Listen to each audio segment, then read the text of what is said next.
If there is anything at all to be said about the vast Star Wars, is that the Jedi and the Sith do not like each other. In fact, their ideologies and religions conflict against almost in every single way. This desire power and are willing to do anything they can in history, while the Jedi focus on compassion. Sith selfish, they're greedy, they gun it all to themselves, and then lock themselves away in a tomb of their own design, in acolytes and subordinates, to fear their power. However, in Star Wars, in various novels, video games, and in various sources, such as the Old Republic and the Legacy of the Force era, the Jedi and the Sith have actually teamed up. A famous mention was when in the death of Darth Malgus. Darth Malgus obviously being one of the most frightening Sith warriors and Sith lords to have ever lived, with a nigh unprecedented Force midichlorian count. Darth Malgus was regarded as a pure warrior and brute of the dark side, fully embodying what it meant to be a pure brute and dark side combatant, utilizing the gemstone to a higher degree than some would even argue Anakin Skywalker before his maimment and burning on Mustafar. During this continuity that was originally intended to be Malgus' final stand, the Jedi and the Sith teamed up to murder this false emperor, who had begun to impose his tyrannical new Sith regime across the galaxy. Malgus was never going to be an emperor and was always built as a warrior, a pure brute and manifestation of the dark side as its most powerful expression, or at least up there, a pure warrior and general to fight on the front lines. But in this instant, Malgus saw the flaws of the old Sith Empire led by Darth Vitiate, who was unbeknownst to him being influenced subtly by Revan, who had been kept in imprisonment and stasis for the past 300 years, learning all he could about the Republic, and prolonging his invasion of the Republic through Revan's influence. Through this instant, the Jedi and the Sith joined forces, sending a strike team of about 12 beings in order to combat Malgus in his throne room on an unknown planet.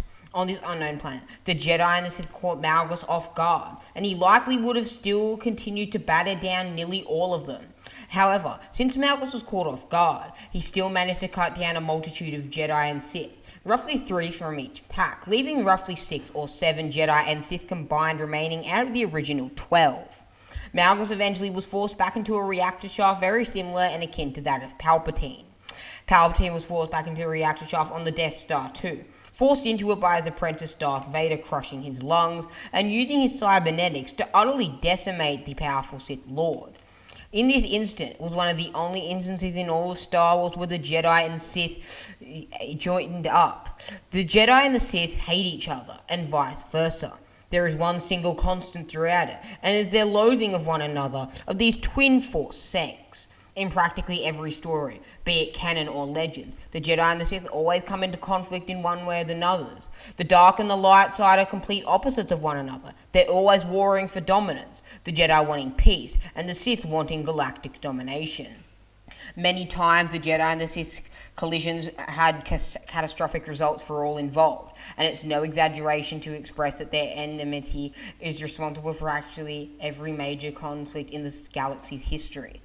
So it says a lot about a Force entity, Abeloth, that the Sith were willing to team up with their Jedi Order, with them initially suggesting this proposal in order to bring her down in the Star Wars Fate of the Jedi novel series. This book series was introduced near the end of the Legends run and focused on Luke Skywalker's final journey, being the final excerpt from Luke's life to take down the Force entity Abeloth, a corrupted, accursed eldritch abomination who had been forged from the dark side, who had begun rampaging the galaxy in her attempts to bring chaos to the cosmos, and become a true embodiment and personification of the dark side of the Force. Abeloth moved through the very state of the Force, existing as a being of pure energy rather than flesh.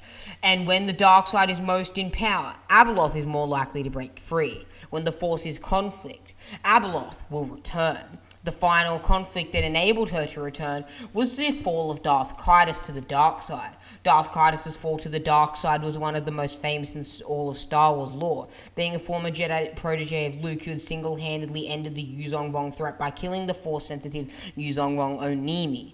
In the end, Darth Caedus was an influential being and one of the most influential after the event of the Battle of Endor and the wider Star Wars movies. Abeloth's powers enabled her to do a multitude of tasks that had previously never been seen before, such as inducing psychosis in several Jedi to make them believe that everyone they knew were already imposters. She also had the ability to feed on the despair, suffering, and fear of all life, which is why she went out of her way to cause as much destruction and conflict as possible.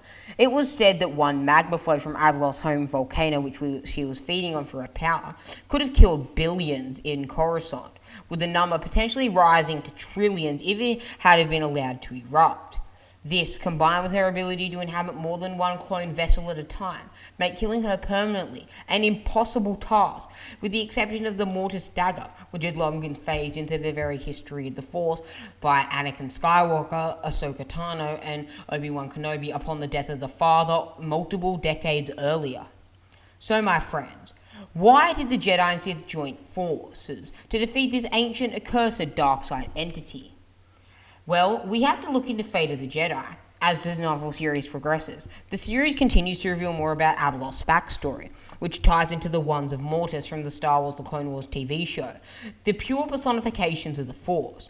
She was the mother of the family, originally immortal, that consisted of the father, the son, and the daughter, and though her origin is a bit more complicated. Initially, she was a mere servant, a mortal being who was brought to the planet Mortis in order to serve every needs of the ones, who managed to integrate herself into their family. But as she grew older, her family didn't. She sought to become more powerful and used a pair of Force nexuses that both empowered the son of daughter known as the Font of Power and the Pool of Knowledge, drinking from the Font of Power and bathing in the pool, growing insane and evil as a result, and turning her into an ancient entity of pure malevolent power. Abeloth sought only to save her children from leaving her, as he had received a Force vision from the very Force itself due to the nexus of the Force that Mortis provided. And in the end, as the result, the mother became Abeloth and was sealed away on a planet in the Maw, a cluster of black holes that enveloped her, never to return. The father, son, and daughter eventually fled to Mortis, but over time, Abeloth became a part of the vicious cycle in the galaxy, breaking free to cause chaos and destruction every few millennia and prompting the son and daughter to join forces once every few thousand years to seal her away once more. Of course, that became complicated when all the ones died during the Clone Wars, by either the Dagger of Mortis or by a lightsaber. In the time period of Fate of the Jedi, Abeloth started to break free, first ending into existence by driving a number of Jedi insane. These Jedi had once been near her in the Maw during the Yuzong Vong War, a conflict that saw the intergalactic and ethereal Yuzong Vong species almost dominate the galaxy single-handedly, which is how Luke and his son Ben Skywalker started to track her down. During this time, the lost tribe of the Sith, who had been an ancient sect of dark-side warriors who had originally been cultists and followers of Naga Sadow almost 5 millennia prior, also began to emerge and grow to prominence into the wider galaxy, and having sensed Luke's presence, sent a strike team to hunt down the process. It was through these series of events that the Sith also became aware of Abeloth's appearance and presence, and offered to help take her down, claiming she was also driving into the Sith's own apprentices mad. And after an attack on Grand Lord Darish Vol, which nearly saw him dead, the 80-year-old Sith Master, they admitted things were serious, and decided to cut all ties, and knew that they had to team up with their bitter rivals. However, this was a lie perpetuated by the Lost Tribe, as their real plan was to find a way to study and control Abeloth. Unfortunately for them, it soon became clear the Lost Tribe the Sith were weighing over their heads, as Abeloth revealed herself to be far more powerful than any Sith or Jedi before her, and including that of her own family, the Ones. She single-handedly decimated the capital city of the Lost Tribe and eventually subverted much of the tribe to be her minions, either through brainwashing or intimidation. She even murdered Grand Lord Darish Vol while inhabiting a different cloned body. Of course, the Lost Tribe were not the only Sith out there, as Darth Krayt, the leader of the One Sith from the Star Wars Legacy comics, also became of Abeloth's existence after emerging from stasis. Unlike the Lost Tribe, Krayt understood and comprehended just how dangerous of a threat this eldritch entity was, risking the complete exposure of himself and his entire One Sith order, knowing that if Abeloth was allowed to continue her regime and gorge herself on the suffering of the entire galaxy, that not even Grandmaster Luke and him combined would be able to stop her. At this point, Darth Krayt saw only himself and Grandmaster Luke as equals, and saw them as the only beings in the entire galaxy who had the capacity to take down Abeloth if they timed it perfectly. Krayt successfully aided Luke and the Jedi in ensuring that Abeloth was no longer a direct threat in the battle at the Lake of Apparitions, which was accomplished by 3 of her separate bodies being killed at the same time by various groups. While they had succeeded in vanquishing her, even this was not enough to permanently rid Abeloth of mortality permanently. with Luke musing that the Jedi and the Sith might have to take on the roles left behind by the son and daughter. The entire fate of the Jedi series showed just how dangerous Abeloth was when even the Sith were willing to put aside their animosity and devotion to the dark side with the Jedi, aside to beat her, putting away their futile methods against a being who was far older, more powerful, and more innately gifted than any Jedi or Sith who had ever existed. Grandmaster Luke Skywalker, someone who was considered the most powerful mortal Force user of all time, even more powerful than both Palpatine, Tenebrae, and Cray, his dark side match, and had a more potent Force sensitivity than some have argued even the chosen one in his own father, in Anakin Skywalker. Luke stated that Abeloth's Force potential was over 12 times his own, and he was just 1 in 1,000 of her overwhelming Force potential.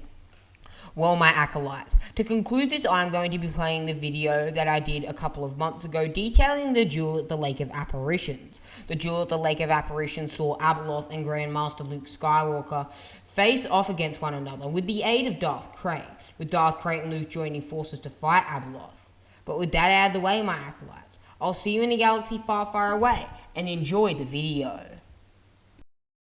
The galaxy at large has long feared the tyrannical rule, regime, and dark side Force abomination that the Sith control. However, what if I told you there was a being, an entity, a perversion of the dark side itself, that was even more powerful than any Sith could ever dream to be?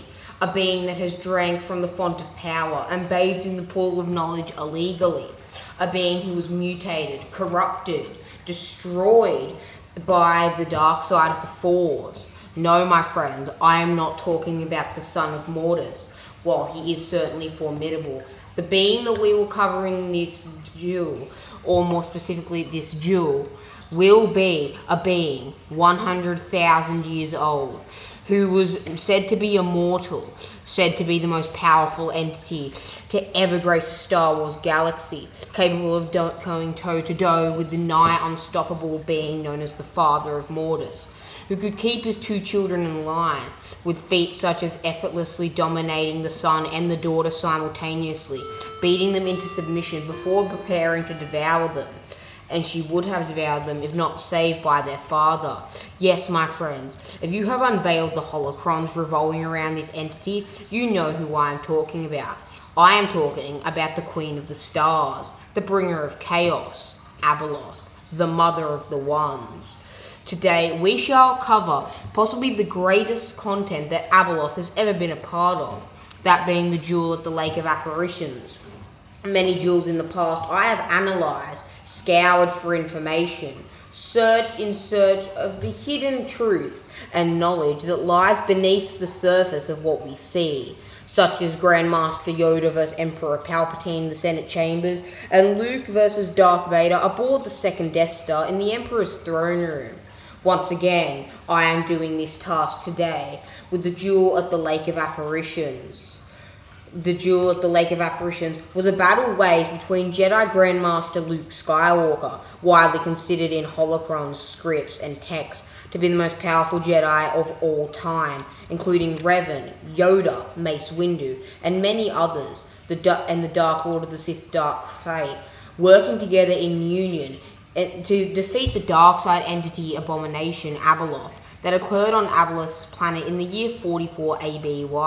Luke Skywalker and his niece, newly appointed Jedi Master Jaina Solo, the twin sister of Jacen Solo, also known as Darth Caedus, had followed Abeloth to the Maw, where she had taken Skywalker's son, Ben Skywalker, and the Sith apprentice Vestara Kai in a meditation spear ship. When the Rude Awakening was attacked by the Sith meditation spear ship, Grandmaster Luke Skywalker secured and strapped himself to a medbay and travelled beyond shadows. He arrived at the Lake of Apparitions, an ancient lake that Abeloth dwelled in, where he travelled across the lake until he found the spirit of his wife, Mara Jade Skywalker, the former Emperor's hand, who hated Luke more than anything, had been transformed into the one who loved him more than anything. He asked Mara for anything she could tell him and about how to defeat Abeloth, but she had nothing. But then the spirit of Jacen Solo, Luke's nephew, and the horrific being known as Darth Caedus, after his transformation into a Sith, arrived as well. Jason was initially disappointed in Luke for blaming Abeloth's escape on his own nephew, but his scorn vanished when Luke explained that Jason's attempt to charge what he saw in the pool of knowledge had resulted in the entity's freedom. It is important to note that in Star Wars lore, whenever the Force tips to a particular side, Abeloth is said to weaken the boundaries of the Maul, and the final straw normally was Darth Caedus, becoming the Dark Lord of the Sith, rebelling against the Jedi. Normally, the ones of Mortis, the father, the daughter, and the son, would beat her back into submission whenever an event like this occurred again, going into the Maul and defeating her, putting her back in her rightful place. However, with the One's death in 21 ABY, there was no one left to stop Abeloth from freeing. Darth Caedus' conversion was the final straw. Mara and Jason were still unable to help him, despite what he saw in the pool of knowledge. But then the Dark Man arrived. The newcomer was in fact the Dark Lord of the Sith, Asherad Het, now known as Darth Krayt, leader of the organization known as the One Sith. Without revealing and unveiling his true identity, he informed Luke that he was a Sith Lord and that he was here to help Skywalker defeat Abeloth, as he knew that no matter what happened, they would take the combined force of without the Ones, Jedi and Sith working in unification and union in order to defeat this cosmic and nigh omnipotent entity. At that moment, Abeloth arrived out of the mist of forgetfulness. The Grand Master attempted to grasp his lightsaber, but as he was in the realm beyond shadows, he did not have one and came to the realization. Luke, using his incredible Force innate ability, then attempted to blast Abeloth with a wave of Force energy, but he had already unleashed a barrage of red and terrifying Force lightning that passed through Krayt and slammed into the Jedi.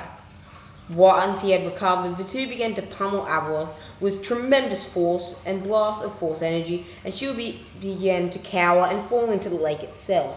During the battle, Luke's sense of time was warped, so what seemed like a lifetime could have been a blink of an eye into his eye.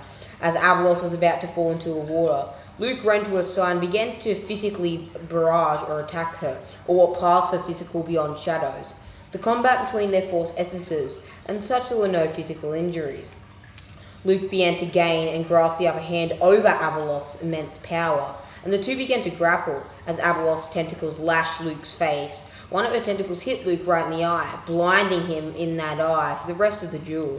Then Krayt, the Dark Lord of the Sith, joined the fight and duel, jabbing his fingers in Abeloth's stomach and causing an array and black spray to erupt of blood.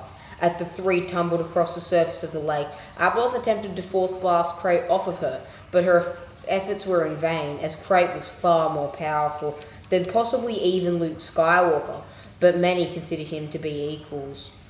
Suddenly, Krayt turned on Luke and Abeloth, using a Force draining technique like Darth Nihilus's during the devastation of Qatar, to steal both of their powers and further empower and augment her immeasurable and nigh unopposed potential.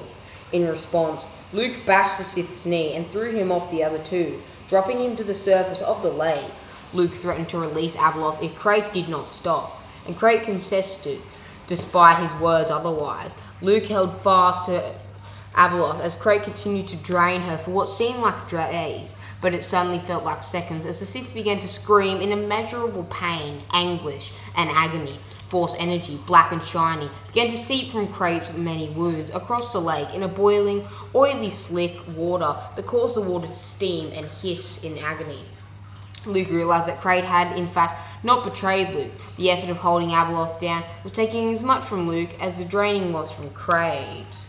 Abeloth chose that moment to rip her head free of Luke's hold and grasp, and tried to grab anything she could reach with her barrage and array of teeth pointed in jagged edges. But Luke grabbed her in a chokehold and merged his presence even more with the omnipotent entity of the dark side, as he told the Sith to keep going with his Force drain ability. As Krayt continued, Abeloth burst into action again, using her dark side energy, sending the three of them tumbling across the surface of the lake.